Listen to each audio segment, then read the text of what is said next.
I know. We're live.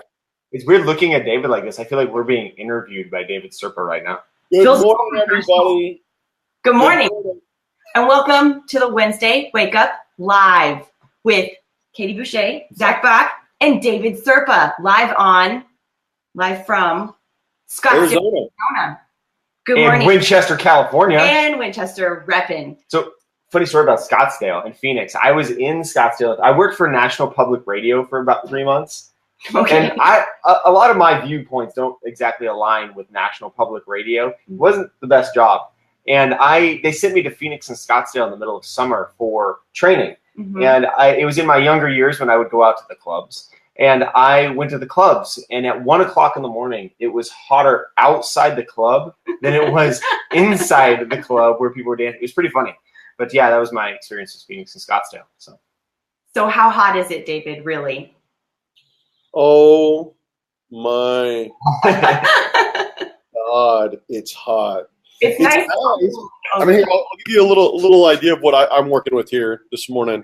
So, I mean, it's very beautiful. It's a nice resort. There's a lazy river and all sorts of spa treatments, but it's 1,000,000 degrees. People start golfing at like 5 o'clock in the morning there so they can be done by 8 a.m. before it's 10,000 degrees outside. Oh, my God. The city was so beautiful as we were driving in. I had a really cool Uber driver, and we were cruising through, and I was like, yeah, but it's always – I mean, it was like 8 o'clock at night last night, and I'm sitting there, and I was like, I'm not going to put on a suit. I'm not going to do that. Yes, it's cool here. Very overcast, very calm, very cool. But it's good because, you know, I mean, really, they're off playing golf, and then it's spa treatments, and then it's lazy river, and then it's 3.5 hours of mastermind. So it's like really we're working like 4 hours a day, and then the rest of the time is a lot of side conversations. That's so cool. That's so cool. So you're in Scottsdale with the eXp Leadership Council, right? Yep. Leadership. That's fantastic. Yep. That's very exciting. All right, well, we have a really fun show today, actually, and we added some last-minute topics that I just think are going to be real fun. That's controversy. But we got a good show today. We are going to talk a little bit about the boy crisis that we had mentioned last week, which is going to be an interesting conversation. We're going to talk about the importance of conferences and seminars, and training and continuing education and how important all of that is.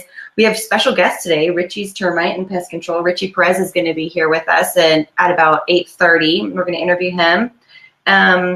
We're going to talk about what people would sacrifice to buy a home. It's going to be good.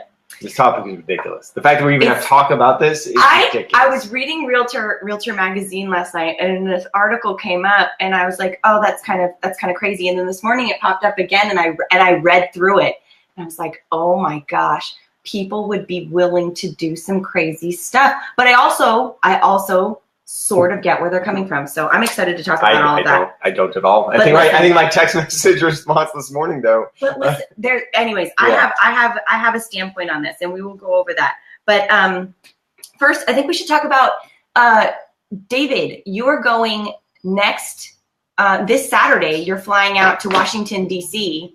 to advocate on behalf of veterans. I wanted to kind of highlight that a little bit because people are talking about that. People have heard about your trip, and people are asking me about it. And I think it's really a really great opportunity, and you're gonna be able to go out with VA rep. And I just wanted to kind of highlight that and let people know that you're doing that because it's pretty cool. Yeah, it's very exciting. You know, of course, right now I'm in Arizona. I'm gonna come back for one night on Friday, and then we're back out the door to advocate on behalf of veteran homeownership with VA rep. So I'm going to be working with Dustin and with Dave Clark and a lot of good guys, and we're heading out there. We're going to be meeting with some big people and having the big conversations that people need to have, and holding some people's feet to the fire that need their feet held to the fire, because it's a big deal to be in a position of to be where I am in VA rep and to be advocating for veterans, and it's not something that I take lightly.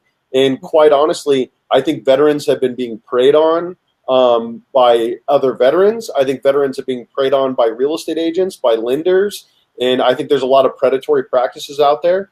And there's a lot of people that are out there that are helping them. And I want to help them help veterans, but I also want to go after the people that are that have predatory practices towards veterans and see what we can do to, bring a little bit more knowledge about the VA loan, all that good stuff. And, I feel like the veteran community is really going through a transformation right now as well. But I mean, that may just be me as a citizen noticing all of this. But I feel like the veteran community in general is educating themselves, finding resources that they didn't even know were available. And I feel like there's just been a lot of awareness brought to the veteran community, especially over the last 6 months to a year, maybe. It just there's a real awakening going on right now within the veteran community, and there's a lot of veterans that are saying, not only are we not victims, but we are the authorities, and we have earned the right for leadership.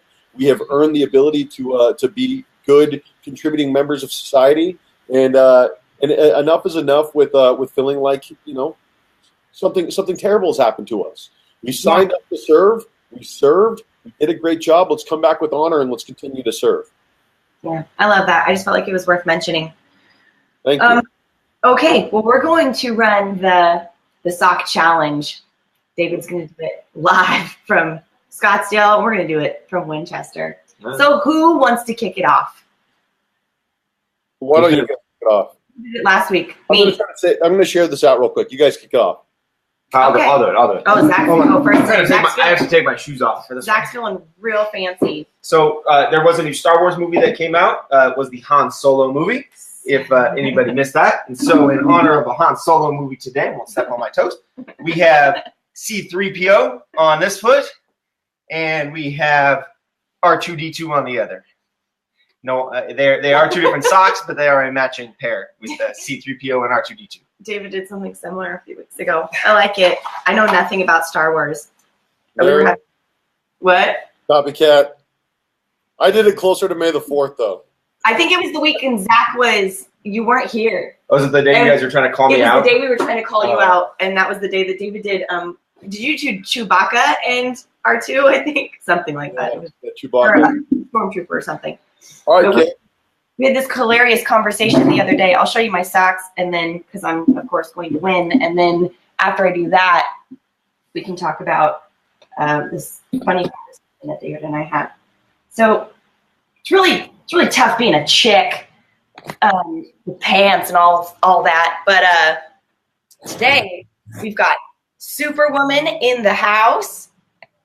These are very fancy. They look like it's a complete boot, just so everyone knows, complete with bow and the Superwoman. I don't know if that qualifies as a sock or a legging. This is definitely a female sock. I think that's a legging. No, definitely not. This is a sock. It goes to her knees. I'm granted, 5'2". It's probably a child's sock and it's to her knees, but so here's the deal. Hey, Kate. What? I don't want to hear all this stuff about being a woman. I am out, and I'm representing legs today. I've never wanted to see it. Is resort wear. Well, this is my sock challenge. You ready for it? It's not only. Oh my God! What are those? What did you do? Oh my God! They're gin and juice. Oh my God. David, I concede entirely just because you were willing to do it with your resort wear and your legs with it. Lay back. I concede. Oh. Leslie votes Katie. Thanks, Leslie. See? Preemptive. Early. I had this epiphany about the sock challenge last night all week because Zach gets me nervous about it. I always feel like I'm going to lose no matter what. I'm just like, no matter what, I'm going to lose. Mm-hmm. So I went on Amazon and I'm searching. I'm trying to get real crafty. I've seen a lot of your socks on there, sir. So I figured out where Zach's getting all of his socks from. Actually, I buy most of them at Ross. Okay, well then Ross and Amazon have it figured out, and I feel like I know the direction you're headed in next. So I got to order a few. I already have next week's socks planned out, actually. Ridiculous. Of course you do. Meanwhile, I'm sitting stressing out this morning, like, oh my gosh, I'm just out. Maybe I'll go in the kids' room and figure it out. I need some new sock recommendations from our viewers. Send me some sock links. PM me. Or just send us socks. If you want to if you want to plug as a vendor, just send us socks. Yeah. Send us socks. That'd be great. I love it. This sock app is getting expensive. I like it. For sponsor, yeah. Mm-hmm. Is that a cheese Danish? Zach made No, toast. it's toast. Oh, it's toast. No cheese Danish. Because normally Zach is eating like a bowl of guacamole or lasagna. He didn't have time for the guac this morning. He had time for toast and coffee. And so what's next, Kate?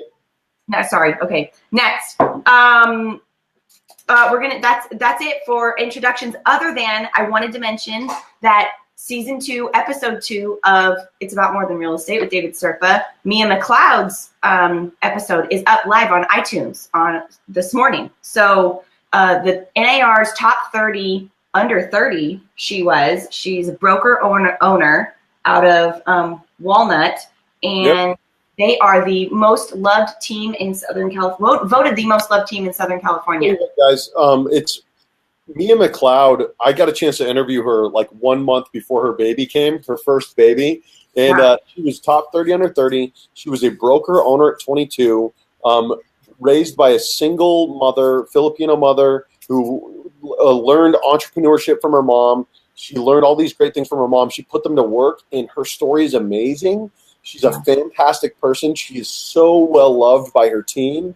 And there's lots of great takeaways about how the youngest broker in town didn't just survive the crash.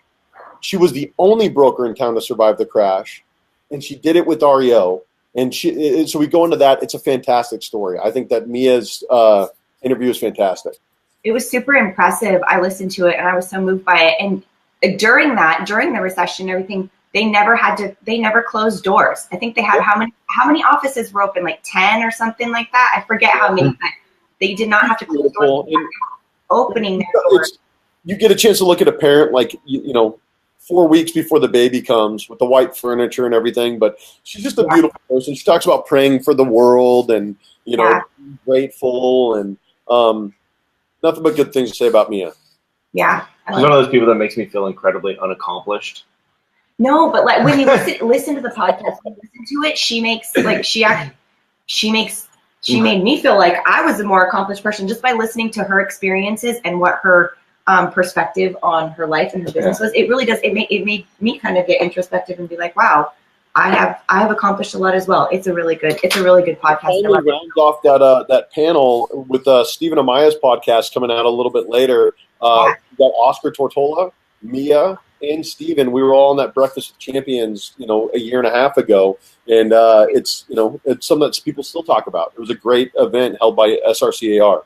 Speaking of panels at SRCAR, Operation Silver Star that you hooked me up with, I will be sitting on a panel in August it's going to be a panel of 8 people to include everybody from clinical psychologists, law enforcement, and everybody else to talk about PTSD.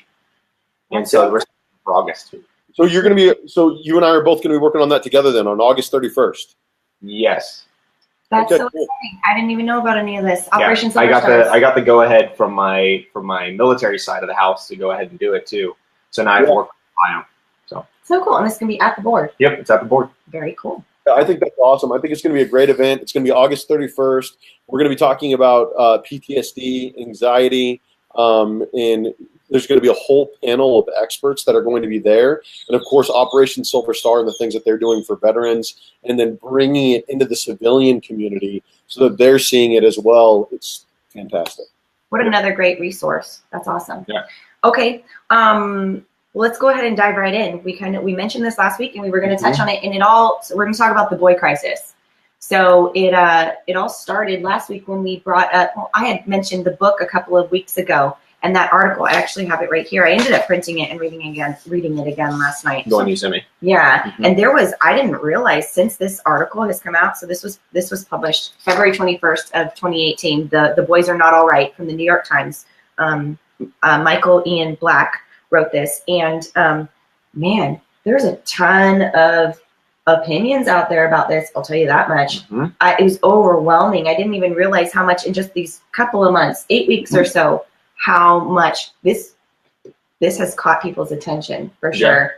And it started last week when we brought up the beautiful little girls book, and you were pretty passionate about like this. We also need to talk about our boys. So we do. And, this is for example, Kate coached the kids soccer team here. And, I started telling Jackson halfway through the season, what are you going to get today? What are you going to get? I'm going to get a W. I'm going to get a W. And, I shouldn't have to feel weird about pushing my child who's in sports to being competitive.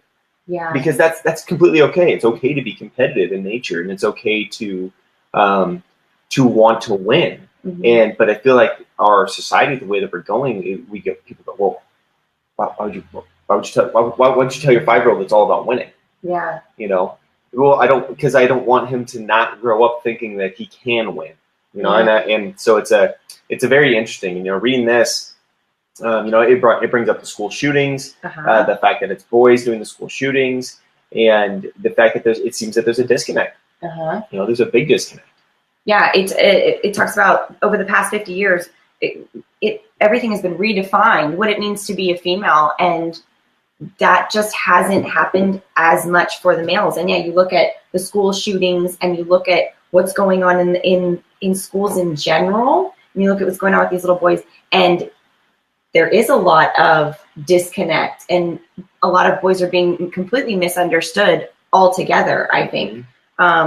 And they don't have, a lot of these situations, there aren't resources for these parents, or the parents just, they don't know what to do next. They don't know what they don't know. Yep. Genuinely. I think a big part of the problem is it's bigger than the winning and the losing thing. I think that's kind of another topic. I think that the issue is that these boys, they don't know how to express themselves.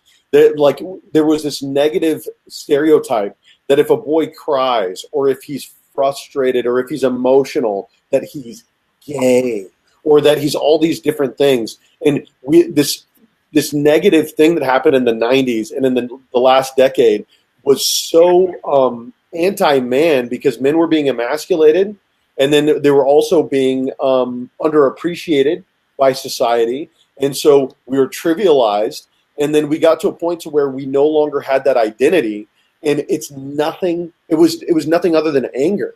And so when we think about our fathers, when we think about our grandfathers, they're not emotional men. They're not people that we heard say "I love you," or that we saw them cry, or that we saw them laugh a whole lot. What they were perfectly comfortable expressing was anger.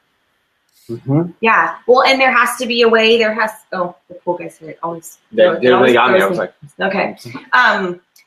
There has to be a way for this masculinity. It says right here, there has to be a way to expand what it means to be a man without men feeling like they're going to lose their masculinity.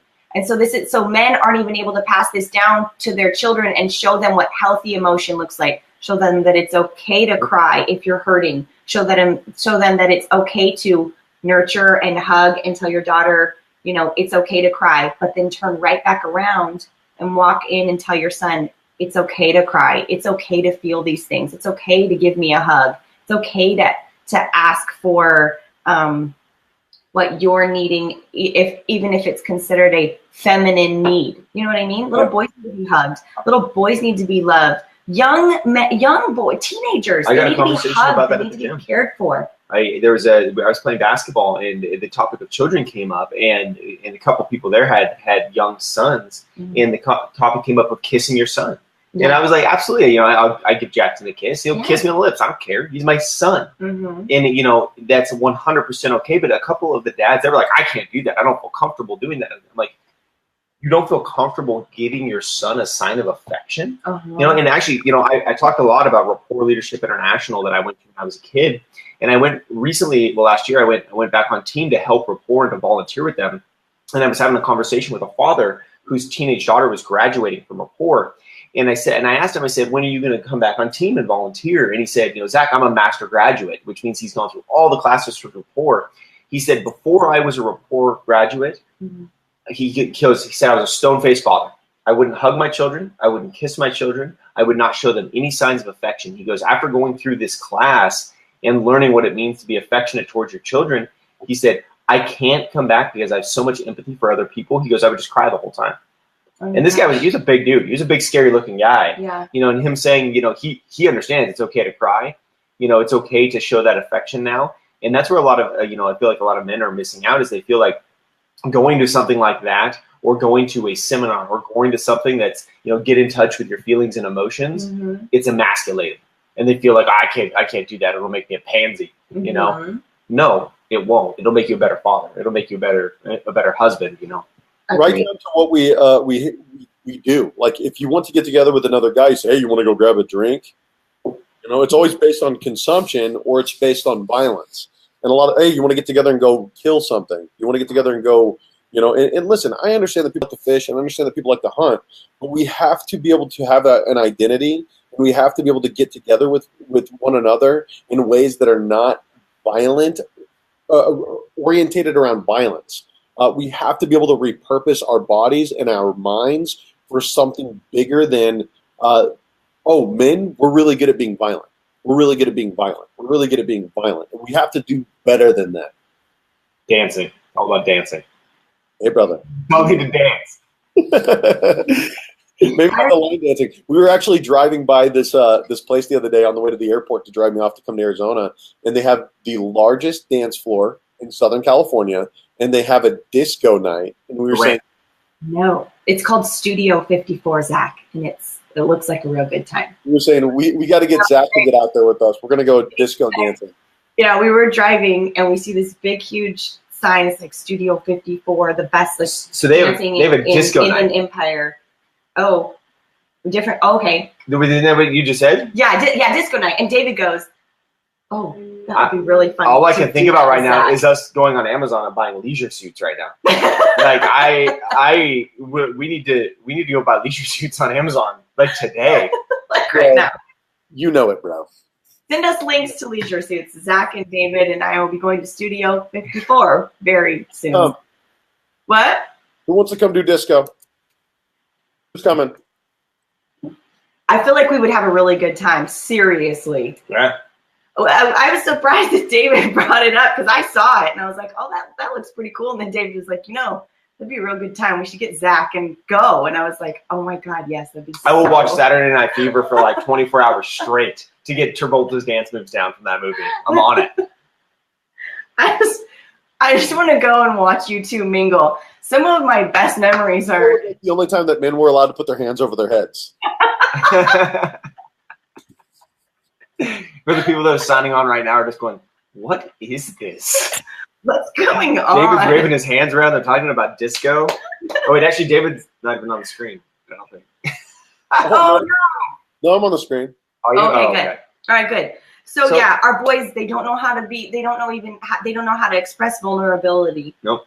In a healthy way. And quite honestly, it comes down to cycle breaking and being the generation of parents and adults that are going to help them do that. Teachers at school, parents in the home, fathers, mothers, whatever the living situation is. Like, we have to teach our little boys that it's okay to love, show emotion, cry, be vulnerable. It's okay, and it's okay. Yep. So I think that this is something that we you can still be big, strong, and tough, and cry. Yeah. You know, that's the thing. You can still be big, strong, and tough, and you can still cry and show emotion. Yeah. You know, they're not exclusive with each other. Yeah. Love it. Anything else to add to that one, David? No, I agree entirely. Okay. I agree too. What time is it? Oh, we've got about 4 minutes until we have our guest spot. So I feel like it's really good time to squeeze this in, like right now. Yeah, absolutely. Yeah. So Realtor Magazine article came out a couple days ago. What people would sacrifice to buy a home. I read this and I sent it to David and Zach, and I was like, so check it out. 22 home buyers are willing to make extreme sacrifices. We're figuring this out. And I actually have kind of a soft spot, and I'm going to go into that. But 22% of 1,000 buyers recently surveyed that they would be willing to give up their right to vote in exchange for a 10% down payment on a home that would not need to be paid back. Just go rob a bank, because you're going to get more than 10%. And if you get caught, you're going to get a felony anyway. And then you're going to lose your right to vote. And then you could possibly have more money than your 10%. And you get the adrenaline rush out of it. Let me ask you a question. We do not advocate. I'm not advocating robbery. One, I think our next guest on the show, I think we need to have some of our favorite lenders on, because I think people need to know what their options are. Because so I bought my first home when I was 21, and it was a really big deal for me. But you know why I was able to buy a home when I was 21? There were two incomes. First of all, I was a first time buyer. I was able to go FHA. I was able to go 3.5% down. But it was paycheck to paycheck, and I had a brand new baby, and there was no, let me pull out that extra $4,000 or $5,000 plus closing costs. I didn't have that. I didn't have this big fancy wedding, so my parents gifted me my down payment. There is no way I would have ever bought a home, even when I was a little bit older. I just happened to buy it at 21, and I was really proud of that. But I was able to do that because it was gifted to me. I wouldn't have been able to come up with that kind of money. And I think a lot of people, the median income earning household would not be able to come with 10% down payment on a home. The people can't even have a little bit of savings right now for emergencies and medical costs, and just the cost of living is ridiculous as it is. So I don't know. Maybe this is just me speaking for myself. But I'm going to go ahead and disagree here. I think that that home ownership is attainable, that it just has to be worked for, and that I think that our generation hates to work for anything. We want everything to us. So I'm not shocked that people would give up their right to vote for a 10% down payment. 22% of people. That's disgusting to me. So you know what you could do? Serve in the military for 4 years. I think you get a zero down. That's what I was going to say. So another way for home ownership that's more reasonable. There's a million different options out there that do not involve serving in the military either. It's just people are lazy. Okay. It's an entitled attitude. It's an entitled attitude that you see people, and you see people of all walks of life with this attitude of what's in it for me. And I was reading the book The Slight Edge, and one thing that he talks about is, do you come from a position of contribution, or do you come from a position of, and I can't remember what he said, but I'm just going to call it entitlement, of where it's, if I want to raise at work, one of two things. Either I'm going to look to the boss and say, well, I expect you to give me the raise and then I'll do the work, or I will do the work, and once I do the work and I show, then I will get the raise. A lot of people have the attitude of the first one of saying, I expect you to give me a raise, and once you give me the raise, then I'm going to do these other things. And I kind of feel like that's how it is with a lot of the people, looking at buying homes and stuff like that. They don't want to work for it. They don't want to sit down with a financial planner. They don't want to sit down. They want their $800 iPhone that they pay $50 extra a month for on their bill, versus just having a basic phone. They have to have the iPhone 8 Plus or 10 or whatever the heck it's up to now. That's costing them an extra ton of money a month so they can have silly apps. I agree with this, and I disagree with it as well. I think we are entitled our generationally. We are very entitled in general. People would much rather have their iPhone, all these little things, versus saving the money. But I still feel like if you have two average income earning adults in a household that are making, I don't know what the average median number is, but I still feel like those people, depending on their household size, are still going to struggle with coming up with 3.5% to 10% down, which is why I feel like we need to educate on programs. Well, there is the FHA limits just went up of median household income, and you can get 3.5%, to do 3.5% down, and with the FHA programs that are now, and they keep raising the income level of what you can make in a household to be able to get that 3.5%, and that's free money, It's a very easy way to get into a house, but a lot of people they're not willing to do the research. They hear things like, oh, we got to put 20% down. I guess we're never going to buy a house. Yeah. And even without the programs, there are 1%, 2%, 3% down conventional loans that are not FHA The thing is it's not what it was before. It's not what it used to be with home ownership. It is accessible. The biggest problem that people are having is they're not able to qualify for it because A, their debt to income ratio is thrown way off because we are a group of people that likes to live way beyond our means, and B, it's extraordinarily difficult to muster a down payment for a home when you're paying $1,500 a month in student loan debt.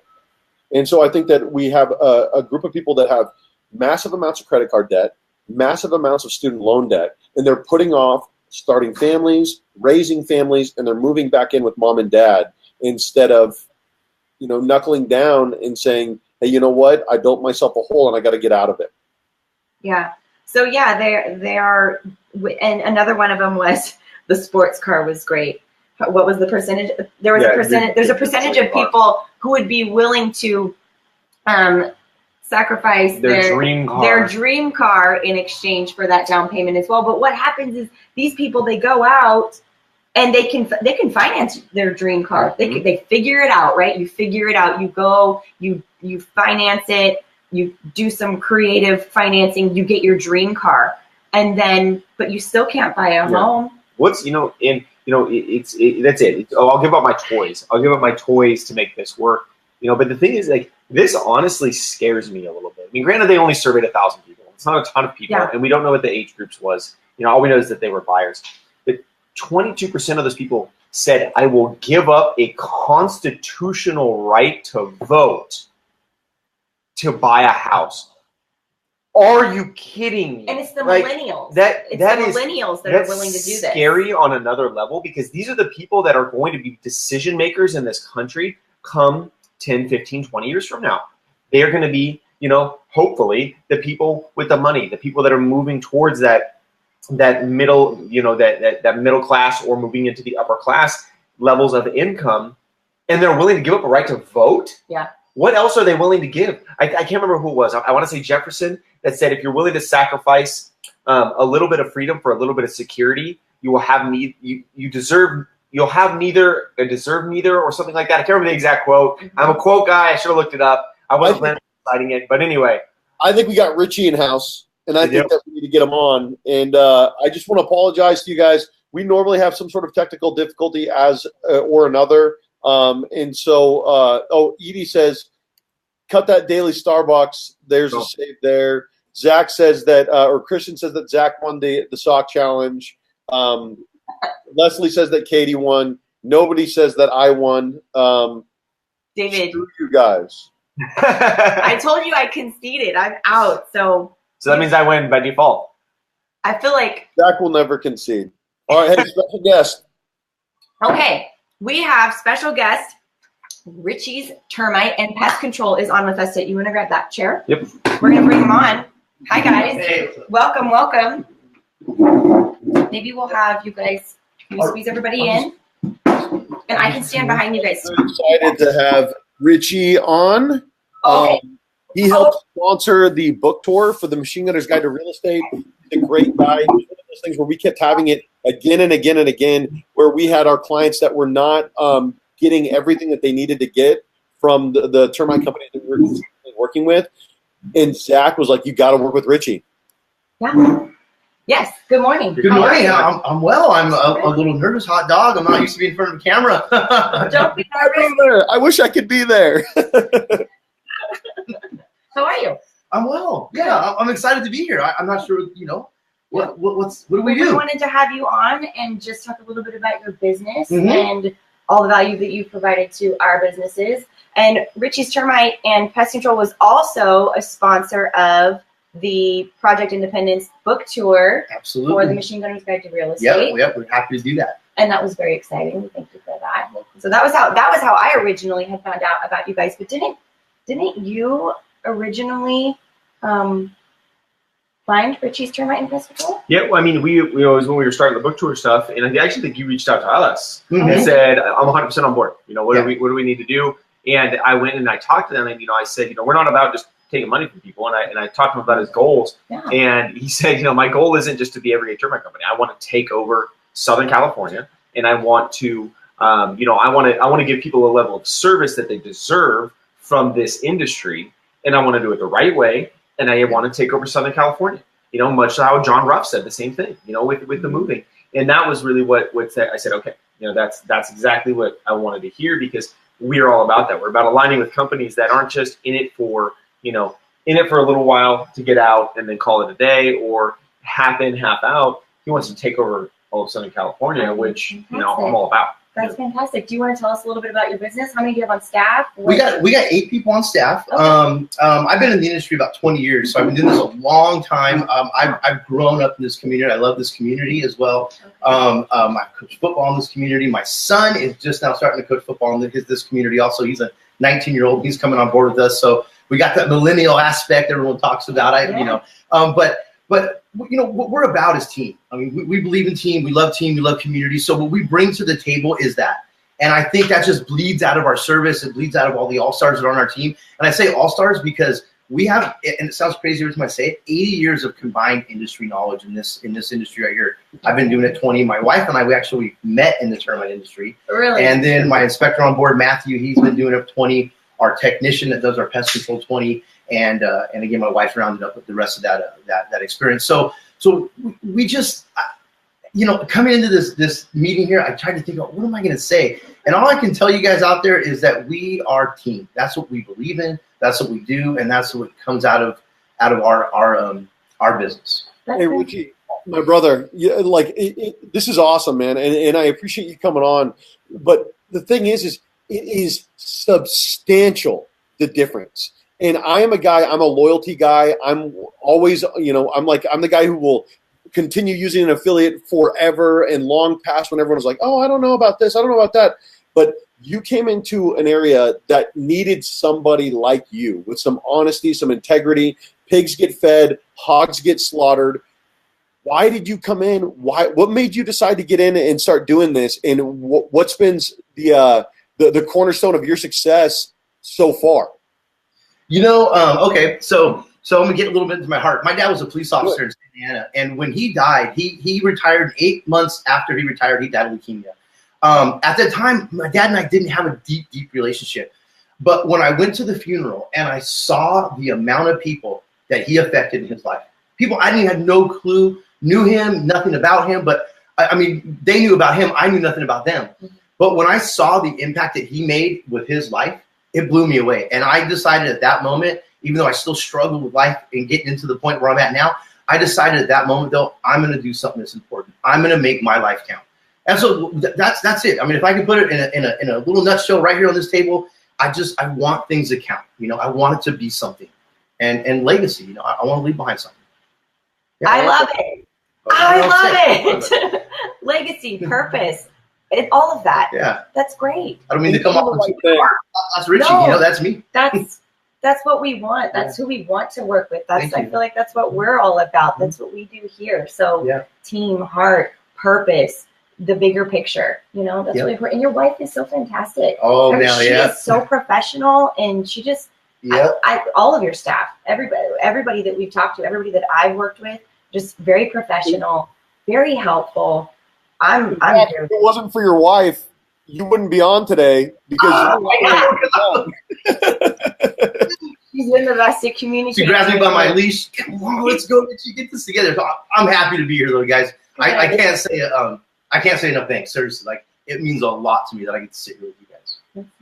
So, what would you say? Let's get some termite tips. You know, when it comes to pest control, what's the biggest mistake that you see homeowners do when it comes to home ownership for your industry? So the biggest mistake that homeowners do during pest control, when it comes to pest control and the part, you know, what do you see what do you have to fix the most that you wish people would just do? Okay, so if it's in the real estate industry, a lot of times folks want to go ahead and get their house all done up and fixed and pretty, and they have a painter come out and they do all those things that are to make the house have curb appeal, right? A lot of times they bond over, patch over dry rot or termite that should be replaced, damage that should be replaced. So what happens is we come out, we do our thing, we find it, they're upset, and it's a frustrating point for everybody involved. You know, some real estate can be kind of emotional anyways. So that's one thing I see. Have your inspections done up front. Even though I know it's a little bit like hairy and you don't want to know about it, but just get it done. You know, it's Rip off the Band-Aid. Rip off the Band-Aid. Yep. And so that's one thing. The other thing is with pest control, I think I see folks try to do it themselves and cause an infestation to get bigger or drive it further into the home. It's a big topic, but those are the things I could brush over right now. Okay. Yeah. So not procrastinating and doing it early and getting it out of the way. Exactly. And don't skirt around it. And this is one thing we see a lot, Zach, is like, let's say we go and we do a termite inspection. Then the homeowner says, hey, I got Uncle Bob. He can do the work. It's no problem. He owes me a favor anyways. Well, that's great. But sometimes Uncle Bob doesn't understand the clearance and notice of completion and all that stuff. So they do less than what the termite report requires. And then when it comes to that 11th hour, we're ready to close escrow, we get prompted for a reinspection. The work's not done. Then it's high emotion. It gets real frustrating. So what I would say is, you know, trusting your real estate agent in that, trusting that his team are qualified people, meaning the termite, the home inspector, escrow, they're qualified people. That's why they're on that team, and just trust them. You know, it's a little bit of faith. You know, when you're hiring a real estate agent, I think you just gotta have a little faith with your agent. So if you don't like your agent, find one you like, dang it. Yeah. And if you don't like the termite guy, real estate agents, find one you like, dang it. Stop messing around and trust these people. Put some faith in your team, you know. If you haven't signed a contract, you're not married. It's like one of those things where it's like, if you're not happy where you're at, and the thing is like Zach did this to me, man, because like we were kind of like, there's always like one or two big companies in any different field, right? Whether it's lending, termite company, real estate, whatever, and no one's willing to look outside of those one or two and get potentially amazing service. And we were one of the first people in this valley to do it. Now everyone's doing it, and people are realizing what it means when there's not this monopoly out there anymore. People are getting great service. You guys are taking great care of our clients, and I appreciate you, brother. Yeah, thank you, we man. Appreciate that. Yeah, we have found some of the best, and which is termite and pests has been the best. It's been a great experience. Well, thank you. Yeah. We hope to continue that. Do you want to tell everybody how they can get a hold of you guys? What's the best? Well, old-fashioned phone call is good for us. We like to hear voices. We like to talk to people, but you can also email us at, what's our email? I think it's nobugs@richiestermiteandpest.com. I think that's what it is. Typical, right? Typical owner. I don't know. Call my office, 951-233-7697. Just give us a call. Just call me. We're like the same dude. We're like the same guy. You can't ask me that stuff either. Good morning, Michelle. She's probably like, this. Michelle, post all your information. Post all of it so everybody knows how to get a hold of you guys. There you go, babe. Please. Hey, Michelle's actually on right now. She's waving. So if you guys see Michelle Perez in the comments, you could just click on her. And I guarantee you, she'll know how to find her own company. The secret sauce is the Richie's Termite and Pest Service. It's Michelle. That's all there is to it. It's Michelle. She's the secret. She just pulls my string and says, "Go, Richie, go." So I love it. Love it. Thank you. Thank you so Is much. there anything else I can answer for you guys? Do you have any other We're questions? good. Yeah. We're good. Awesome. No, we appreciate you coming Thanks for by and coming by. have a fantastic morning. All right. Thank you. Bye, guys. And look at that. She already put the email up. It's already there. No Okay, bugs put it up. at richiestermiteandpest.com. Johnny on the spot. All right, y'all. Thank Thanks, you. guys. Bye. Have a good morning. You too. You're welcome. That was great. That was awesome. I love it. I'm so glad we got to meet Richie. I want to meet Michelle. Can we have Michelle on next week? You know we can. Can we have that woman on? Yes. Michelle, bring it. Oh, that is my chair. I was about to remove my entire chair for myself and just show myself right out the door. So there's that. All right. Okay. What are we on to? I like him. He's such a nice person. Mhm. Good find. Good find. So we did this, we did that. Okay. Yeah, good fun. Jack. Fantastic find. Okay. What? Tell everybody what your experience was, why we ended up working with Richie's, because you pushed me like crazy to the point where you actually ended up hiring Richie's a couple of times without talking to me about it. I did. You know what? And it was, when I came down here, and David asked me to come and join the team, I think one of the first things I started saying is, why are we using this person? Why are we using that person? Why are we doing this? And I'm sure that was probably frustrating for David because he is a very loyal person. But I started looking at some of these companies going, what are they offering us? What are they offering our clients? And I started realizing, especially on a couple of escrows that I closed with listings, where some of the companies that we were using, I was looking at what they quoted, And I went, that's obscene. That's obscene. And started getting some other quotes. And then when we went on the book tour for David's book that's finished and mine that is not. And, and I do have somebody that's probably watching right now that's been harassing me about finishing mine. But Richie reached out to us and just said, hey, I'd love to be a part of what you guys are doing. And I sat down, I talked to him, and I said, well, what's your goal? What's your ambition? And like I said, he said everything that aligned with what we want to do. Where it's not just about making money, it's about making a difference. Like he just said with his dad is, how many people are going to show up at your funeral? It's about that relationship. It's about that relationship. He's about the relationship. He's about doing the right thing if he needs to. He will do the right thing, when the time comes. And that's what it's all about. And so that's how Richie came around. Some of the best companies, when they put the relationship first, secondary to what it is, the service that they're providing, like those are some of the best companies. Yep. They end up having the most success. They have the best networks. They have such great clients and a fantastic book of business that it just keeps getting bigger and bigger and bigger. And I think he's going to be one of those guys. Yep, I can pretty much always tell with vendor services how the conversation starts. If it starts with, hey, I can offer you this, this, and this, and this, and this, and this, and this, and I'll do this for you, and I'll do this for you. I can almost know where the conversation is going. Versus somebody that goes, hey, I would love to build a relationship with you. Yep. What's so interesting about that is you had that, and I'm trying to get a little bit better lighting here. The gardening was kind of out of control. So I had this beautiful conversation with this person about value, and I ended up quoting you on this. So this lender was calling me up and saying, how do I get started? I want to get started. I want to get started. What's the best way to here? You know what? I'm just going to do this here really quick. Getting started as a lender. Getting started. Let's do getting started. So what had happened was she was telling me, how do I get started? I know you don't work in real estate anymore, but what's some advice that you have for me for getting started? I said, call and offer value. I said, do what Dave Wigg is doing up in Sacramento and just start dialing, just start prospecting for the people that you want to work with and start referring them business and start finding a need and feeling a need. And if you can find a need and feel a need, and if you could do it enough times, you will have more work than you know what to do with. Yep. It's true. Dave is a great example. Dave has been he's a loan officer. He's had his real estate license. He's got all this kind of stuff, but he provides value to his agents. He'll go to an office and just call leads for his agents, circle prospect. He flew down here to do it with us, and he's going to do it again. That is a lender who will go way above and beyond because he wants to build that relationship. Is it IE or EI?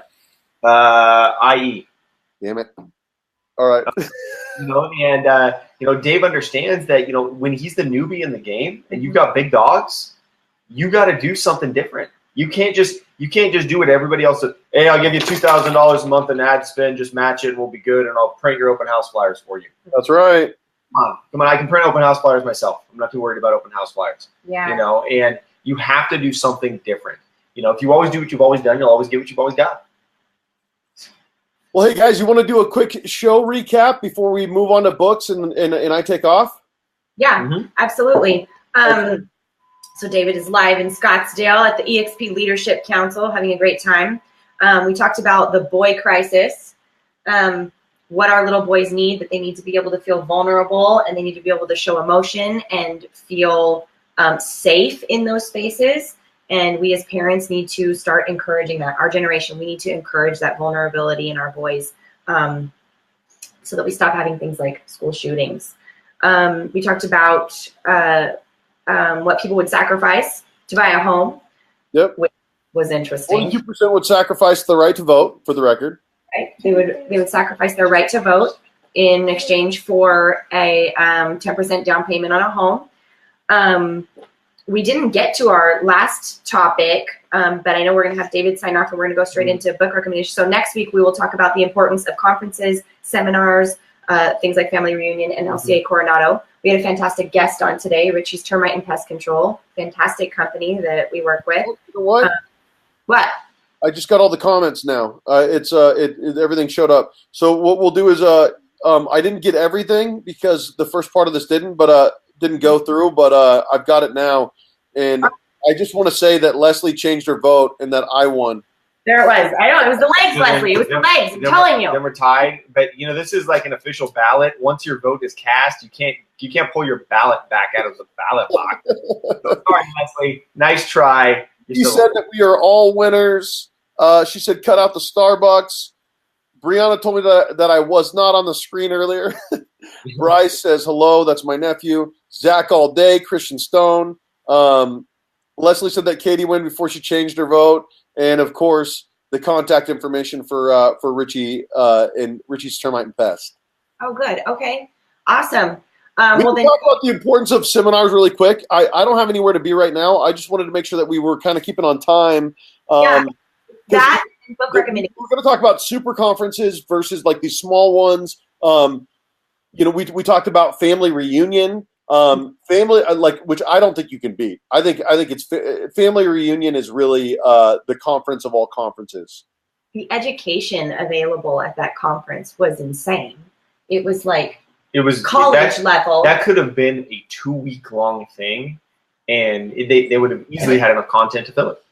Yeah, they had stuff going on in between that was also, I thought, oh, this will just be a break, but no, then it was educational on like a technological level. They had these really keynote speakers in between all of these really fantastic educational courses. And it was the best conference I've ever been to. I've never been to something so expansive like that, and comprehensive. It was for everybody. Down to your first month of the size of it was just massive. And the quality of the classes, the content that was there, the speakers that were there, and I mean, God. And the level of networking. I've never seen such. The level of Gary Keller's ability to play the guitar. What in the world, right? It was good. It was good. It was good stuff. It was legit. It was a legit conference. It was the best one that I've been to. Great. I loved it. I enjoyed it. And I think LCA Coronado is going to be another one of those really great special conferences. Just the lineup alone, it's growing by the day, and I'm really excited about LCA Coronado. I think that's going to be a great educational event. I think it's going to be good in a totally different way. I think it's going to be a very different type of conference. I think you're going to have smaller classrooms. It's going to be a little bit more intimate. I think that the networking and the masterminding, it's you can't, and that's one of the things that I'm excited about it with these conferences. You can't compare family reunion to just about anything else. It's like on a whole nother level. But then when you look at stuff like what LCA is doing, the speakers that they're getting there, the content that they're getting there, and the fact that it's not held back by any one brokerage, and so you're getting really the cream of the crop from all over the place with LCA. So I'm excited about the LCA thing. I don't know about you, Zach. No, it's going to be a lot of fun. I haven't researched a lot of the topics and stuff like that. David messaged me. He's like, "Have you bought your ticket yet?" I was like, oh, "Good God! All right, I bought my ticket. Let's go." And but there is going to be a lot of very good content. And like David said, it's very different walks of much like family reunion, where there's going to be something for everybody to take away. If you're not a cold caller, if you're not a tech savvy person, if you just want to focus on knocking on doors every single day, you're probably going to walk away with the best way to knock on doors to make your business thrive. And the biggest thing with conferences is it comes down to, an information versus an application. We have all the information we could possibly want in the world at our fingertips. You just have to go home and apply it. Yeah, implement it. You have to go home. It's the implementation. That's really what you're taking away from all of it, regardless of what you're spending on it or who you met or what you thought about it. It's whether or not you're going to go home and you're going to implement it and you're going to try it out. So I try to walk away with everything with a takeaway and a contact. Like at least one good contact and one good takeaway from every day of a conference. And if you just get that, you're golden. Yep. And that's great too. I like it. Yeah, and the biggest thing of being in sales, being a salesperson, which everybody on earth is a salesperson. I give a speech about this at Toastmasters about how I don't care if you're a mom, a kid, a doctor, a scientist, everybody is a salesperson of some kind. But for those of us that are truly in a sales job, seminars like this they're invigorating. It gets you back. It lights that fire within you and gets you to the point that you're going, okay, other people are doing this, I can do this too. And it's the whole tribe aspect that David likes to talk about. The fact that it's that tribe of people that come together to light that fire to get going. Yeah. Go ahead, Kate. No, I was saying it allows you to refocus and recenter and kind of determine what it is that you're trying to accomplish, or either you're feeling disconnected from what you're trying to do, or you're feeling like you're in a rut, or you're just trying to gain more knowledge and expand your mind, your business in whatever capacity, or just expand your network. Yeah. Some people And go network. It's not what you know, it's who you can influence. Yeah. And what's really exciting about being at this eXp conference is the people that I was able to meet within 45 minutes yesterday were all, it was, Gene Frederick, Rick Giha, not to mention the people that I just met yesterday, like Patricia Bradley. And then I saw them, we're going to be hanging out for the next till Friday. I'm hanging out with these people. We're going to be in the lazy river. We're going to be doing all of that stuff. So, and then as I'm getting coffee this morning, Brent Gove, who's throwing this whole thing together, is getting coffee next to me. And so he's off to play golf. I was off to do this. And I'm sitting next to Rick Giha at the mastermind. I saw him. He goes, "Hey, let's make sure we sit next to each other at the mastermind." And so there's all these opportunities. There's all these great people, and you just have to capitalize on them. You have to have these conversations. You have to walk up and shake these hands. And if you're not willing to do it, stay home. Yeah, don't waste your money. Yeah. Don't waste your money. If you're not comfortable walking up to somebody, it's like I tell people all the time, as a realtor or as a salesperson, if you can't turn around and talk to the person standing behind you in line, and you can't strike up the conversation, probably not right career field. Yeah. If you're going to go to a conference with just a notepad and just sit there and scribble notes, and then the second everything ends, dart to your room and try to avoid traffic and not to talk to these people at the conference. Yeah. Utilize other people's knowledge and experiences. Yeah. That's me. That's me sometimes. I'm the guy who will do it in the notepad and then sprint to the room so I don't have to talk to people. Well, for some personality types, that sounds very comfortable. Just, I'm not even going to lie. That sounds real relaxing. Lots of information and then go think about all of it. Yeah, it sounds great. Then you have you two at family reunion. David's got the entire line, the security line. He'd met everybody in line, was interviewing people, saying good morning to everybody. David was talking to everybody, and you were doing the same thing. And I was like, oh my gosh, you guys were just made for this industry. You got to set yourself apart and stuff like that. Good. That's why I rode a longboard around. I was wearing my nice suits, riding a longboard around family reunion with a big fat Keller Williams military veterans logo on the bottom, and to where any old salty realtors that saw me would also see this big fat military veterans logo. It's like, come at me, bro. Come at me, bro. No, you're not. Zach's riding by. You can't just go to just go. I wore a bright red suit. I went live. I ended up being on the same episode as Gary Vee for this podcast, and it was because I was being seen. I was being loud. And if you read the 48 Laws of Power, there's nothing in there about sitting in a closet quietly and taking notes. That's why I keep you both in my life. Because meanwhile, I'm in the line, in the security line. Here, Zach cruises by on his longboard, talking to everyone. David's interviewing the entire line, and I'm like, oh my goodness, I can't wait to get to my class. I just can't wait. Personality types. Let's talk about it. Okay, I think we should move on to book recommendations because it's 9:01. Okay. Yeah, no, that would be a really good topic actually, maybe for next week or the week after, to go into. Actually next week I think am I in DC? No, You're in DC next week. Yeah. Okay. So maybe the week after that we'll go into personality profiles like this. I think we should that'd be fun. do it. Personalities. I'm writing it down. Okay. Cool. Well, hey guys, I enjoyed the show. I'm gonna go ahead and tune off at this point and let you guys take book recommendations. I love you guys. We love you. Enjoy the lazy river. Yeah. Take those legs out. Not on the camera again. Oh my That's goodness. very awkward. I like Very it. awkward. I like it. Yep. You saw my legs. You saw my lips. I'm out. Love you guys. Bye. Bye, Love David. you too. Okay. So book You're recommendations. still there. Book recommendations, We can yes. assume he's not on the screen now. Oh my God. I always let David. Oh dear God. I'll make it snappy. I'll make it real snappy. I'm gonna take a nap.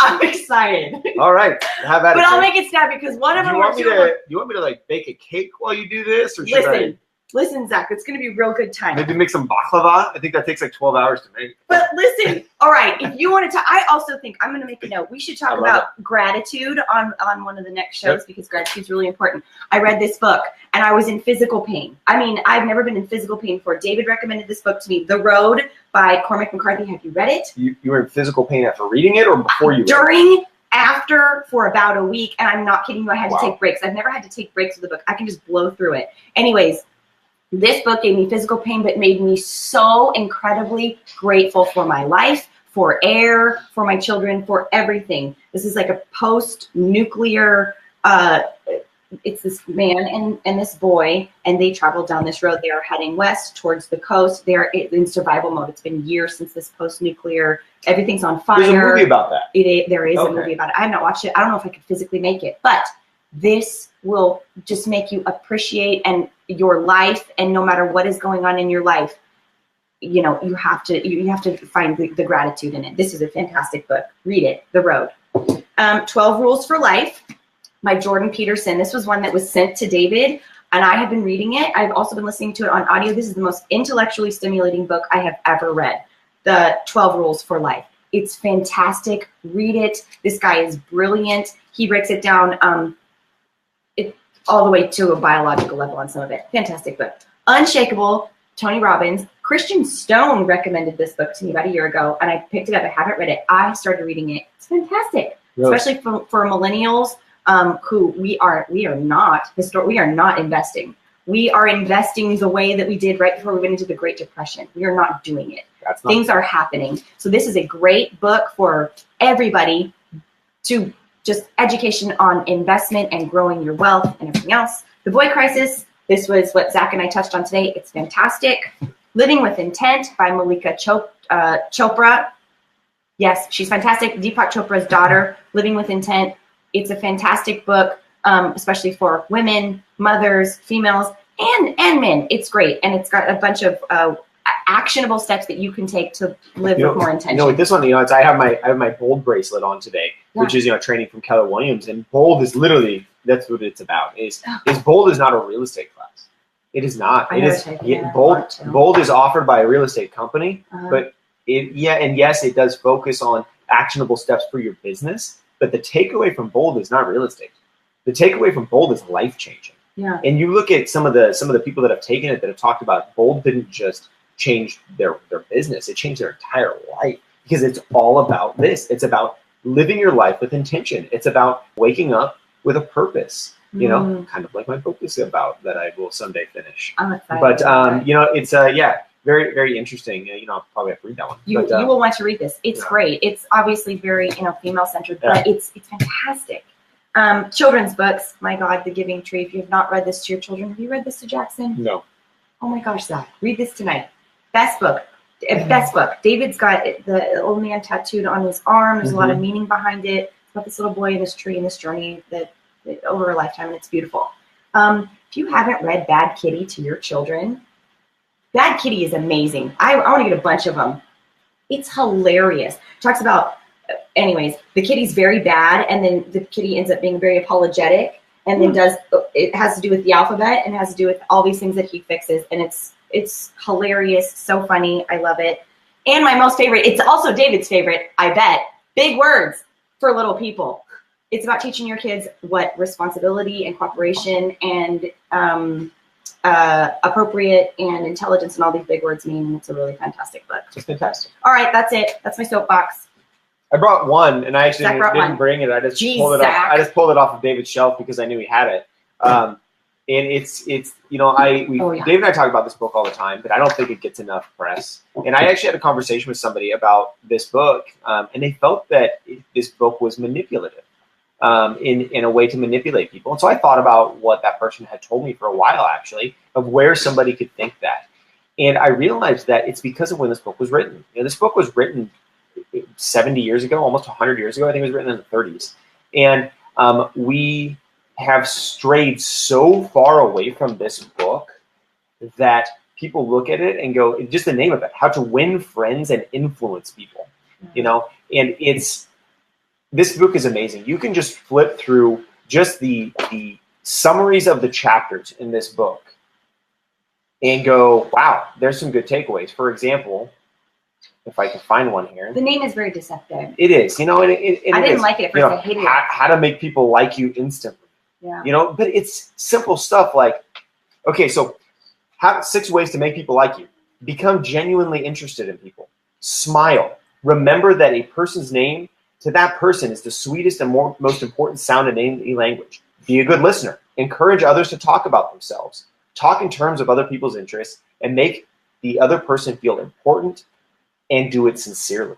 You know, and it's stuff like that, you know, it's I feel like, you know, when it comes to stuff, you know, you didn't like it because of the name of the book. I hated it, but then you read it. Yeah. Have you read it? No, well, pieces of it. Okay. David's read it and talked about it. But when you get through this with an open mind, it allows you to really go, wow, yeah, this is kind of life changing. So I really think everybody should read How to Win Friends and Influence People. I feel like we would have a much nicer, better society towards each other because the things in this book is like this book basically says, be a good person and be nice to each other. Yeah. You know, that's one of the biggest things. Sense. You know, common sense stuff that unfortunately isn't so common anymore. Right. Yeah. So good recommendation. And I will read The Giving Tree tonight. It's so good. It's gonna make I cry every time. Just saying. That's me. No. Okay. All right. That's it. We love you guys. Next week, gratitude, personality tests. Well, maybe not next week because David's in DC. We will have a fun show for you guys planned. But we will in the next couple of weeks talk about gratitude, good listening, personality types, and a bunch of other fun stuff. So thank you all for watching today. We will see you guys next Wednesday. Signing off. Have a great day.